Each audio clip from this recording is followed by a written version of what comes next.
Hadisnya Rasulullah Shallallahu Alaihi Wasallam bersabda dalam hadis yang diriwayatkan oleh Imam Bukhari dua-duanya.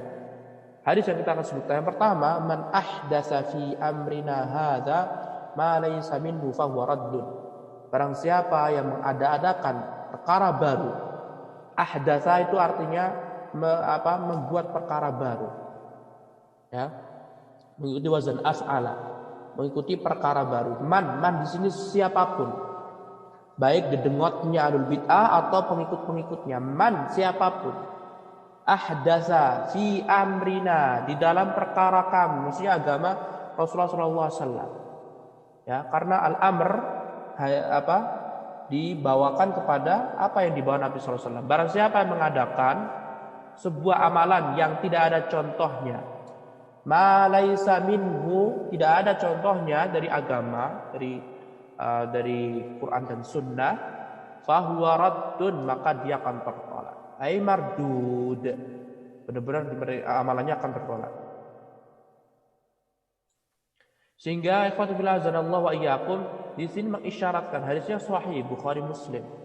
Hadis sahih riwayat Imam Bukhari dan Muslim. Para ulama mengatakan di antara Imam Nawawi, ya, kitab tersahih setelah Al-Quran adalah Sahih Bukhari dan Sahih Muslim. Tidak harus mengimani, mengamalkannya. Lihat, Rasulullah SAW mengatakan siapapun, entah yang punya ilmu atau tidak punya ilmu, entah sengaja melakukan al-bid'ah, tidak sengaja melakukan kebid'ahan, maka semua akan tertolak, tidak diterima oleh Allah Subhanahu Wa Taala. Nah, kemudian dalam riwayat Muslim, Rasulullah SAW bersabda, man amila amalan, barang siapa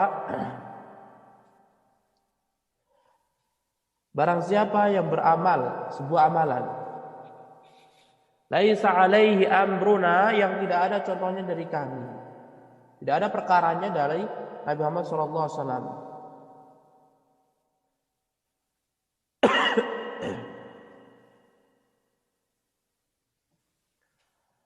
fahuwa raddun, maka di amalan tersebut tertolak. Di sini sama, man di sini adalah lafaz umum dalam ilmu usul fikih.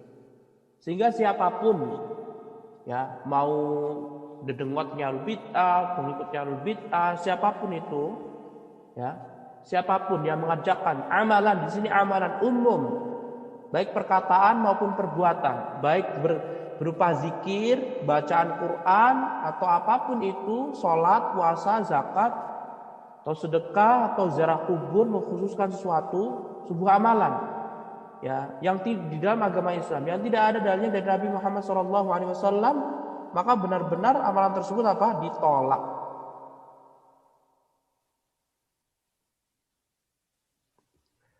Ya, benar-benar ditolak oleh Rasulullah SAW dan Allah SWT. Karena Allah SWT sudah jelas tadi mengatakan di Al-Quran, jelaskan bahwasanya syarat seorang masuk surga dia harus ikhlas dan mengharap mengikuti Rasulullah SAW. Ingatlah ikhwati fillah azanallahu wa iyyakum, Allah SWT mengutus Nabi Muhammad SAW tujuannya untuk menjadi perantara antara kita dengan Allah. Tujuannya untuk mengembalikan kita bisa kembali ke surga. Ketika kita tidak mengikuti petunjuk Nabi SAW, maka kita termasuk orang yang enggan masuk surga. Ya Allah, kata Rasulullah SAW, kullu ummati yadkhulunal jannah, setiap umatku akan masuk surga semuanya, illa man aba, kecuali orang yang enggan. Kemudian para sahabat bertanya, siapa yang enggak mau masuk surga? Surga dengan penuh kenikmatan, tidak ada rasa sakit, tidak ada rasa panas, tidak ada kedinginan, dan ini itu semuanya terpenuhi di surga. Qalu wa man ya'ba ya Rasulullah? Rasul bertanya, wahai Nabi, wahai Rasulullah SAW, ya, siapakah orang yang tidak masuk surga dengan begitu banyak kenikmatan? Kata Rasulullah SAW, man ata'ani dakhalal jannah, barang siapa yang mentaatiku maka dia akan masuk surga. Wa man 'asani faqad aba, dan orang yang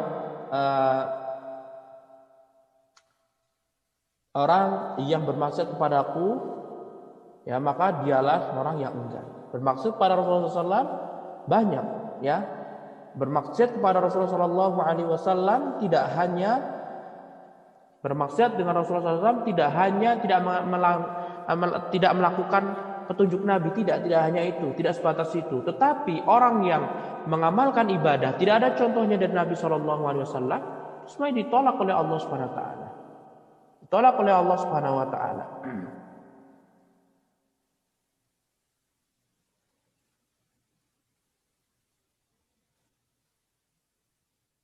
Sampai Allah Subhanahu Wa Taala berfirman dalam surat Asy-Syura ayat 21, Am lahum syuraka syara'u lahum minad dini ma lam ya'zan bihillah. Allah menyindir pada mereka, am lahum syuraka, apakah mereka itu memiliki sekutu-sekutu selain Allah, yang mana sekutu-sekutu tersebut memberikan suatu ibadah, suatu amalan dalam agama yang tidak ada izinnya dari Allah SWT. Menunjukkan ibadah itu tauqifi. Ibadah itu harus membutuhkan dalil. Tidak boleh kita mengamalkan suatu ibadah cuma bermodalkan ikhlas karena Allah, tidak boleh. Harus benar-benar mengikhlaskan ibadah kepada Allah beserta mengikuti petunjuk Rasulullah SAW.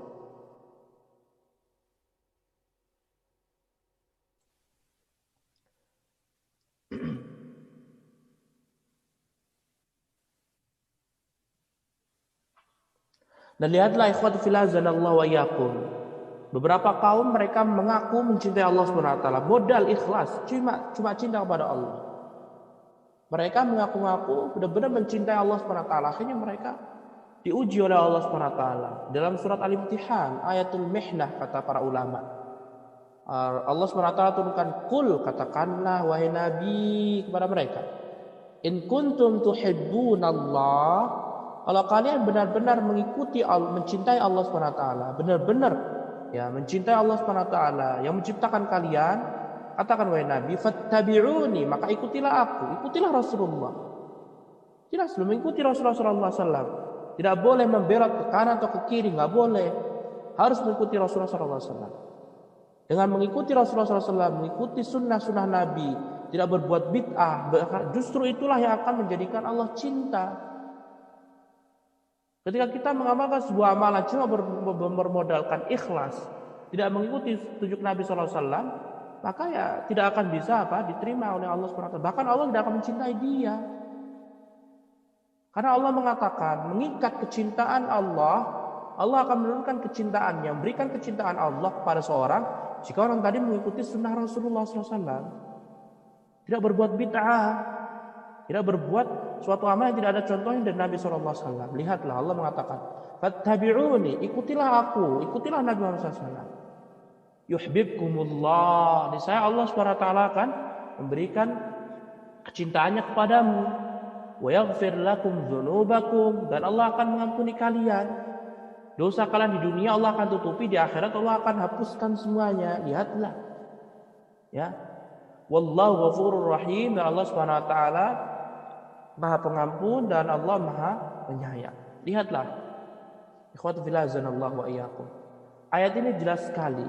Kewajiban seorang muslim, siapapun yang mengaku mencintai Allah Subhanahu wa taala, maka wajib bagi dia untuk selalu mengikhlaskan diri kepada Allah dengan mengikuti sunnah Rasulullah SAW. Tidak boleh kita menyimpang dari jalannya Rasulullah SAW. Dan tidak ada yang mengetahui, tidak ada yang lebih dekat tentang pengajaran Nabi kecuali para sahabat.